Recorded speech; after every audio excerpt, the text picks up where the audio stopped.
Salam sehat buat kita semua, tetap semangat dan tetap menjaga kesehatan. Pada kesempatan kita kali ini, kita akan membahas soal-soal yang pernah diujikan pada seleksi masuk perguruan tinggi negeri dari topik gaya magnet dan topik GGL induksi.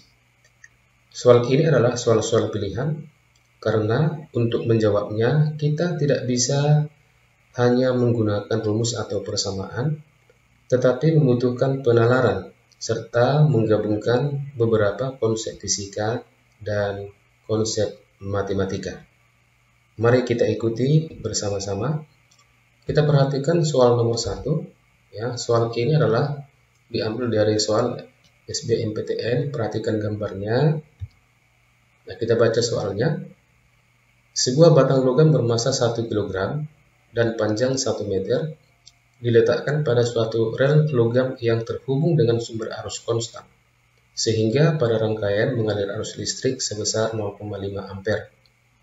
Rangkaian tersebut berada pada daerah bermedan magnetik seragam dengan besar B, berarah seperti pada gambar. Jika koefisien gesekan statis antara batang dengan rel adalah 0,25 dan percepatan gravitasi 10 meter per sekon kuadrat, maka nilai B maksimum agar batang tetap diam adalah, nah di sini ada 5 pilihannya.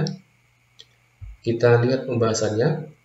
Dari soal diketahui bahwa M sama dengan 1 kg, L 1 meter, arus I 0,5 ampere, koefisien gesekan statis 0,25, percepatan gravitasi G 10 meter per sekon kuadrat, dan yang menjadi pertanyaannya adalah berapa kuat medan magnetik, ya, berapa Tesla. Dari soal yang diberikan di sini tidak disebutkan arah arusnya apakah ke atas atau ke bawah, hanya disebutkan ini adalah sumber arus, ya, sumber arus. Dalam pembahasannya kita misalkan arah arusnya ke bawah, ya, arah arusnya ke bawah. Misalkan arah arus pada batang dari bawah ke atas, sehingga gaya magnet yang kita sebut juga sebagai dengan gaya Lorentz pada batang akan ke kanan. Kita bisa menggunakan kaidah tangan kanan, ya, kaidah tangan kanan. Kita arahkan ibu jari kita itu ke atas, kemudian jari telunjuk itu masuk bidang atau menjauhi kita, maka jari lainnya itu adalah menunjukkan arah gaya Lorentz yang arahnya menuju ke kanan. Kita perhatikan gambar ini. Arusnya tadi kita misalkan ke atas, ya, ke atas. Induksi magnetnya adalah ini simbol cross menjauhi kita atau masuk bidang, maka gaya Lorentz-nya akan ke kiri, ya, akan ke kiri. Sehingga batang ini akan cenderung bergerak ke kiri karena mengalami gaya Lorentz. Nah, tetapi dalam soal ini disebutkan batangnya tetap diam. Kenapa batang ini bisa diam? Berarti ada gaya yang lain yang sama besar dan berlawanan arah dengan gaya Lorentz. Itulah yang kita sebut dengan gaya gesekan atau FG. Dan ingat, konsep gaya gesekan itu adalah arahnya selalu berlawanan dengan arah gerak benda atau selalu berlawanan dengan kecenderungan arah gerak daripada benda. Jika benda diam atau percepatan nol, maka benda dalam keadaan setimbang, sehingga berlaku hukum pertama Newton. Hukum pertama Newton menyebutkan bahwa sigma F atau resultan gaya itu sama dengan nol. Dari pelukisan gaya yang sudah kita buat di sini, maka gaya Lorentz FL dikurang dengan gaya gesekan sama dengan 0, di mana gaya Lorentz pada batang itu akan sama dengan B kali I kali L sinus theta, di mana theta ini adalah sudut yang dibentuk oleh arus dengan arah induksi magnetik. Ini sama dengan 90 derajat. Kemudian gaya gesekan itu adalah perkalian koefisien gesekan dikalikan dengan massa dikalikan dengan percepatan gravitasi G. Kita samakan nilainya. Gaya Lorentz B kali I kali L sama dengan gaya gesekan Bs dikali M dikalikan dengan G. Sehingga dari persamaan ini kita bisa memperoleh nilai G, kita masukkan semua harga-harga yang sudah diketahui, maka induksi magnetik maksimum itu sama dengan 5 Tesla. Sehingga pilihan yang benar adalah pilihan E, 5 Tesla. Selanjutnya kita perhatikan soal yang nomor 2. Soal nomor 2 ini juga diambil dari soal SBMPTN. Perhatikan gambarnya dan kita baca soalnya. Dua buah kawat konduktor yang sejajar dan berjarak 1 meter dipasang membentuk sudut 30 derajat terhadap bidang horizontal. Ujung bawah kawat itu terhubung dengan sebuah resistor R 3 ohm. Sebuah batang konduktor dengan massa M bergeser turun di sepanjang rel tanpa kehilangan kontak dengan rel, sehingga rel dan batang membentuk satu rangkaian tertutup. Pada daerah tersebut terdapat medan magnetik dengan besarnya 2 Tesla dan berarah horizontal. Jika batang turun dengan laju konstan 3 meter per sekon, massa batang M adalah, ini ada 5 pilihannya. Kita perhatikan pembahasannya. Dari soalnya diketahui bahwa panjang batang 1 meter, sudut 30 derajat, hambatan R 3 ohm, induksi magnetik 2 Tesla, kecepatan 3 meter per sekon, ini konstan atau tetap. Pertanyaannya adalah berapa massa batang yang meluncur ini, berapa kilogram. Nah, kita harus bisa melukiskan gaya-gaya yang bekerja pada batang yang meluncur ini, ya. Dikatakan di sini bahwa batang itu meluncur, artinya dia turun. Ya. Kenapa dia bisa turun? Itu karena ada gaya Ng sinus theta. Nah, dari mana ini Ng sinus theta? Ini adalah penguraian daripada gaya berat batang. Gaya berat batang itu W-nya ke bawah. W-nya ke bawah, ya perhatikan ini W-nya ke bawah, maka sudut ini sama dengan sudut theta. Sehingga penguraian gaya berat ya terhadap arah kemarin itu sama dengan Ng sinus theta. Ya, Ng sinus theta. Sehingga ini batang meluncur ke bawah, maka dengan menggunakan kaidah tangan kanan, kita akan bisa menentukan arah arus ya, arah arus pada batang ini itu akan ke atas ini. Sehingga gaya Lorentz yang bekerja pada batang ini akan mengarah ke atas, Kuat arus induksi pada batang yang bergerak dalam daerah medan magnet itu dirumuskan sama dengan I sama dengan GGL induksi dibagikan dengan hambatan. Di mana GGL induksi untuk sebuah penghantar yang bergerak dalam daerah medan magnetik sama dengan B kali L kali V sinus theta. Nah, di sini tetanya sama dengan ini 30 derajat ya, 30 derajat. Selanjutnya kita masukkan persamaannya, I sama dengan B kali L kali V sinus 30 derajat dibagikan dengan R. Maka kita bisa menentukan arah nilai arus I sama dengan 1 ampere. Nah, dikatakan pada soalnya batang bergerak turun dengan kecepatan konstan. Ya, maka berlaku hukum pertama Newton.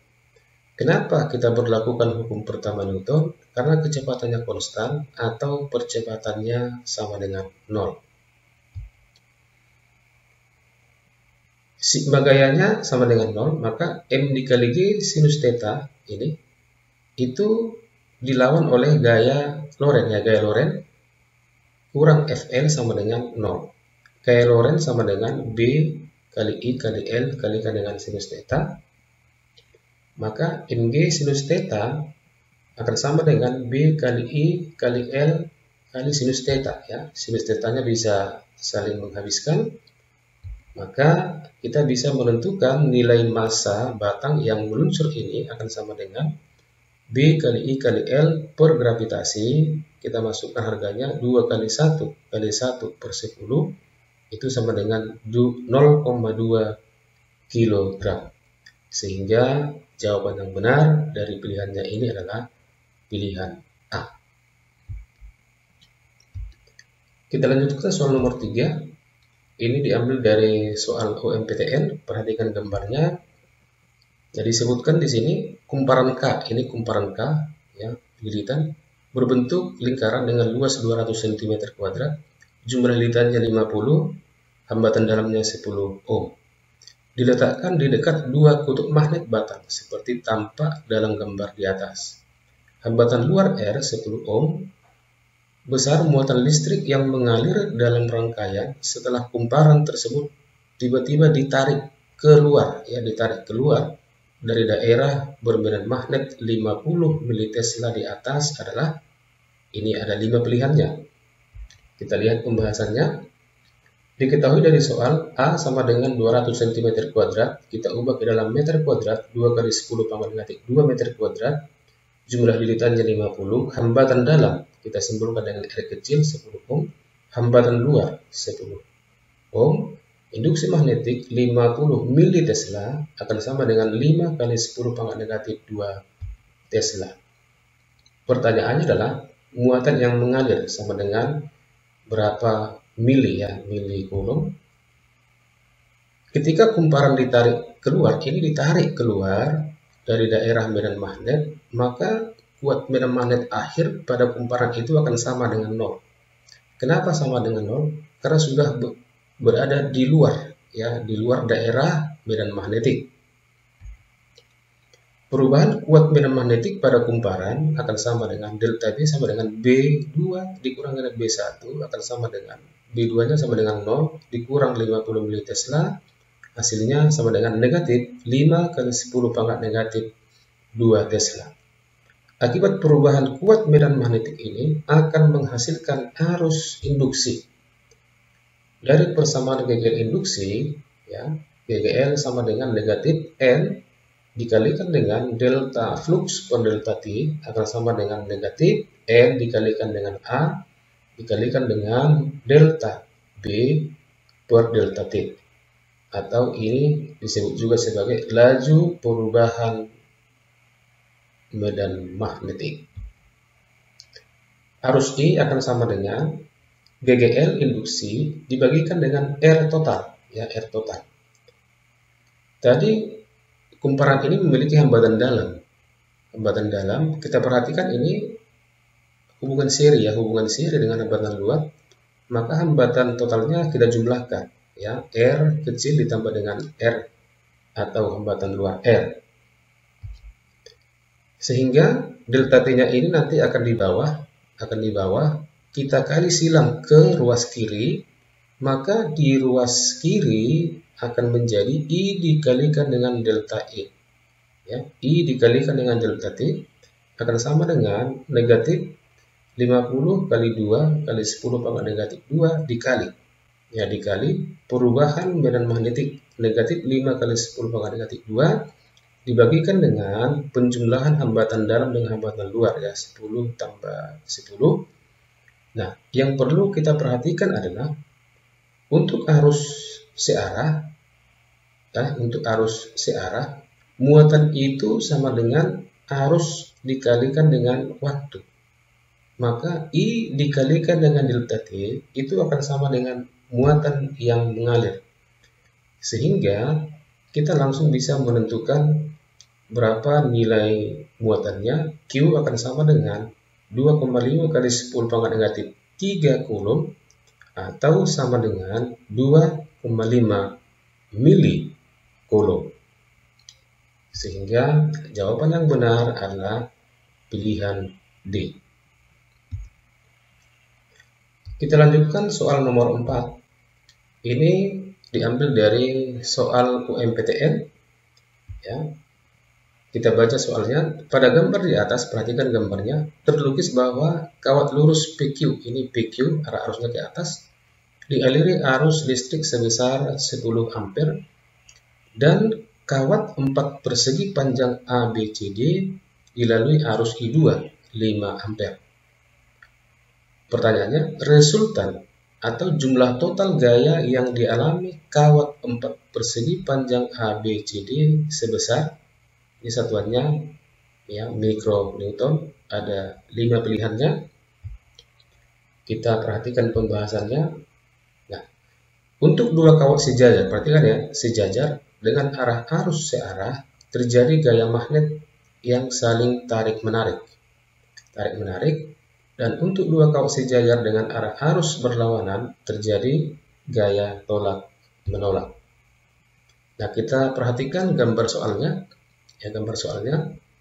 Ini kawat PQ. Di sebelah kanan ada kawat 4 persegi panjang ya, A, B, C, D. Nah, kalau kita perhatikan sisi kawat ya, sisi kawat A, B, C, D terhadap kawat PQ yang sejajar itu hanya dua sisi, yaitu sisi AD yang ini dan sisi BC.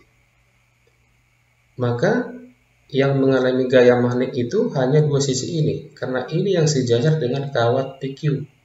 Sedangkan kawat AB dengan kawat CD itu tidak lurus, ya, sehingga tidak menghasilkan gaya Lorentz, ya, tidak menghasilkan gaya Lorentz. Jadi sini kita tuliskan kawat AB, yang ini kawat AB, dan kawat CD tidak mengalami gaya magnet dari kawat PQ. Ya, karena tidak lurus. Kemudian sisi kawat ABCD yang mengalami gaya magnet dari kawat lurus PQ adalah sisi kawat AD, ya, kawat AD dan sisi kawat BC. Gaya magnetik untuk dua kawat sejajar itu dirumuskan F sama dengan μ0 kali I1 kali I2 kali L per 2VA. Di mana L di sini adalah panjang kawat, ya, panjang kawat yang ini. Panjang kawat AD itu sama dengan panjang kawat BC sama dengan 20 cm atau 0,2 meter. Nah, lalu kita perhatikan di sini bahwa untuk sisi kawat AD dengan kawat PQ itu searah. Berarti sisi kawat AD ini akan saling tarik-menarik, berarti arahnya mendekati, ya, mendekati. Sedangkan untuk sisi kawat BC, arah arus BC ini kan ke bawah, ini ke atas, berarti terjadi gaya tolak. Artinya sisi kawat BC itu akan menolak kawat PQ, berarti arahnya menjauhi, berarti dia ke kanan. Nah, kemudian kita lanjutkan dengan menentukan gaya FAD. Ya, FAD berarti μ0 I1 kali I2 kali L bagi dengan 2V A1. Nah, perhatikan A1 di sini adalah jarak dari sisi kawat AD dengan kawat PQ hanya 1 cm, ya, 1 cm. Sehingga jika kita masukkan harga-harganya, μ0 itu sudah merupakan tetapan 4V kali 10 pangkat negatif 7 kali 10 kali 5 kali 0,2 per 2V kali 10 pangkat negatif 2, maka hasilnya sama dengan 200 kali 10 pangkat negatif 6 Newton. Selanjutnya kita cari gaya untuk FBC yang ini, yang ke kanan. Ya, yang ke kanan akan sama dengan 4V kali 10 pangkat negatif 7 kali 10 kali 2 kali 5 kali 0,2 per 2V kali 10 kali 10 pangkat negatif 2. Perhatikan jaraknya menjadi, ya, 9 tambah 1. Berarti 10, ya, 10 kali 10 pangkat negatif 2 dalam 1 meter. Maka kita peroleh nilai atau besar gaya FAD-nya sama dengan 20 kali 10 pangkat negatif 6, sehingga gaya total yang bekerja pada kawat persegi ini, ya, 4 persegi ini akan terjadi pengurangan, ya, akan terjadi pengurangan atau selisih. Maka kita akan kurangkan yang terbesar dikurangkan yang lebih kecil, ya, lebih kecil. Nah, kalau kita perhatikan di sini FAD dengan FBC, ya, ini FBC, ya, ini FBC, maka yang lebih besar adalah FAD, ya, FAD, sehingga FAD dikurang dengan FBC sama dengan 180 mikronewton. Maka pilihan yang tepat adalah D, ya, pilihan tepat adalah D. Kita lanjutkan soal nomor 5. Ini soal dari SPMB. Perhatikan gambarnya. Sebuah partikel bermassa M bermuatan positif, kelajuannya V, ditembakkan tegak lurus pada medan magnet serba sama B, seperti pada gambar di atas. Di dalam medan magnet ini ada 4 pernyataan ya, pernyataan. Ini mau kita cek apakah pernyataan ini 1, 2, 3, 4 benar atau salah. Kita lihat pembahasannya. Untuk partikel positif ya, yang bergerak tegak lurus dalam daerah medan magnet homogin, arahnya akan berlawanan putaran jarum jam. Ini sesuai dengan aturan tangan kanan. Kita perhatikan gambar berikut ini ya. Ketika kecepatannya ke kanan, ini partikel positif, maka arah gayanya itu ke atas atau menuju pusat lintasan. Ini akan bergerak seperti ini atau berlawanan putaran jarum jam. Dan nilai kecepatan itu akan sama di setiap titik ya, akan sama di setiap titik. Gaya magnet Fl yang arahnya ke pusat lintasan itu akan berfungsi sebagai gaya sentripetal atau Fs, sehingga gaya Lorentz atau gaya magnet akan sama dengan gaya sentripetal. Maka Fl B QV sinus theta sama dengan M dikalikan dengan AS, theta-nya sama dengan 90 derajat ya, karena kecepatannya ke kanan, induksi magnetnya cross menjauhi pengamat atau masuk bidang, maka theta-nya 90 derajat atau V tegak lurus dengan B. Maka dari persamaan ini kita peroleh AS akan sama dengan QV kali B per M. Ya, QB kali V per M. Maka pernyataan nomor 2 ini juga benar ya. Nomor 1 tadi juga benar karena dia akan bergerak secara melingkar. Jarak terjauh dari titik A yang bisa dicapai oleh partikel itu adalah sampai ke titik C ya, sampai ke titik C. Maka jarak AC ini sama dengan diameter atau sama dengan 2 kali jari-jari. Nah, selanjutnya kita tentukan dulu ya berapa jari-jari partikel ini. Nah, kembali kita samakan gaya Lorentz sama dengan gaya sentripetal. Nah, gaya sentripetalnya kita ubah menjadi mv kuadrat per r. Sehingga dari persamaan ini kita memperoleh R sama dengan M kali V dibagi dengan BQ. Ya, dibagi dengan BQ. Maka jarak AC ini jarak terjauh sama dengan 2 kali R sama dengan 2 M dikali V dibagi dengan Q dikalikan dengan B. Maka pernyataan nomor 3 juga benar. Selama pergerakan partikel, arah gaya Lorentz itu selalu tegak lurus dengan arah kecepatan. Ya, selalu tegak lurus. Nah, ketika dia berada di titik A, kecepatan ke kanan, gaya Lorentz-nya selalu menuju pusat lintasan. Ya, pusat lintasan. Nah, kalau misalnya di titik D, ya, arah gaya Lorentz-nya kemari, menuju pusat, maka ini akan selalu tegak lurus terhadap arah daripada kecepatan. Tetapi gaya Lorentz ini hanya berfungsi untuk mengubah arah atau mempertahankan lintasannya berbentuk lingkaran, bukan untuk mengubah nilai kecepatan atau mengubah kelajuan. Maka pernyataan yang benar adalah pernyataan nomor 1 benar, nomor 2 benar, nomor 3 benar, nomor 4 itu adalah salah. Kita masuk soal yang terakhir, soal nomor 6. Ini diambil dari soal UMPTN. Kumparan melingkar dengan N lilitan memiliki radius efektif A dan mengalirkan arus I. Kerja yang diperlukan dalam joule untuk meletakkan kumparan tersebut dalam medan magnet B dari posisi θ 0 derajat ke posisi θ 180 derajat jika N jumlah lilitannya 100, jari-jarinya 5 cm, arusnya 0,1 ampere, medan magnetik 1,5 Tesla adalah, ini ada 5 pilihannya ya dalam satuan joule. Kita lihat pembahasannya. Nah, diketahui ya dari soalnya disebutkan N-nya 100, A 5 cm atau 5 kali 10 pangkat negatif 2 meter, arus I 0,1, induksi magnet 1,5 Tesla, sudut pertama θ1 atau posisi mula-mula 0 derajat, dan sudut θ kedua posisi akhir sama dengan 180 derajat. Yang menjadi pertanyaan adalah berapa kerja atau usaha. Momen gaya atau momen Koppel yang dialami kumparan akibat medan magnetik itu bergantung pada posisi sudut θ ya, posisi pada sudut θ. Momen gaya atau momen Koppel pada kumparan dalam medan magnetik itu dirumuskan sama dengan ya, momen gaya atau Koppel sama dengan N dikalikan dengan A dikalikan dengan B dikalikan dengan I dikalikan dengan sinus θ.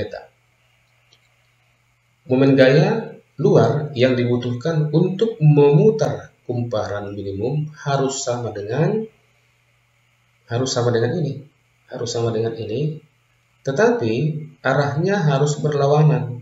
Berarti kita tambahkan negatif N dikali A dikali B dikali I dikalikan dengan sinus θ. Karena momen gaya atau momen Koppel ini tidak konstan. Kenapa tidak konstan? Karena posisinya berubah ya, θ-nya berubah. Maka usaha yang diperlukan dihitung dengan metode integral atau ini metode matematika ya, matematika.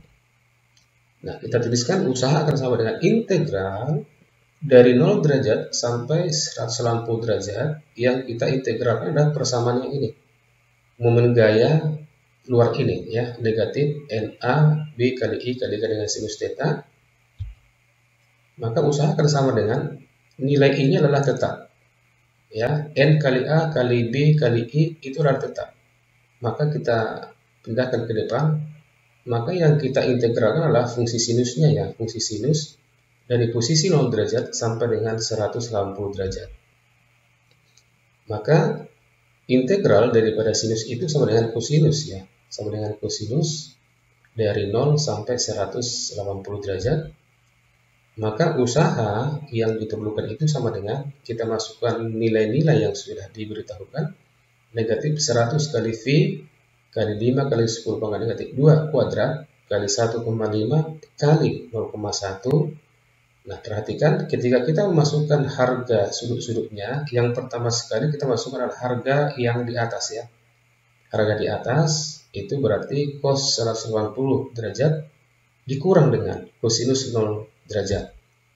Maka hasilnya sama dengan negatif 375V kali 10 pangkat negatif 4 dikalikan dengan ya, buka kurung negatif 1. Ini dari kosinus 180 derajat, negatif 1 kurang 1. 1 ini dari mana? Dari kosinus 0 derajat. Sehingga usaha yang dibutuhkan sama dengan 0,2355 Joule atau kita bulatkan menjadi 0,24 Joule. Sehingga jawaban yang benar adalah pilihan B. Demikian pembahasan soal-soal fisika kita pada kesempatan ini. Semoga bermanfaat. Jika ada yang kurang jelas atau ada pertanyaan, dipersilakan untuk bertanya melalui GC atau WA. Sampai bertemu pada kesempatan berikutnya. Tetap semangat.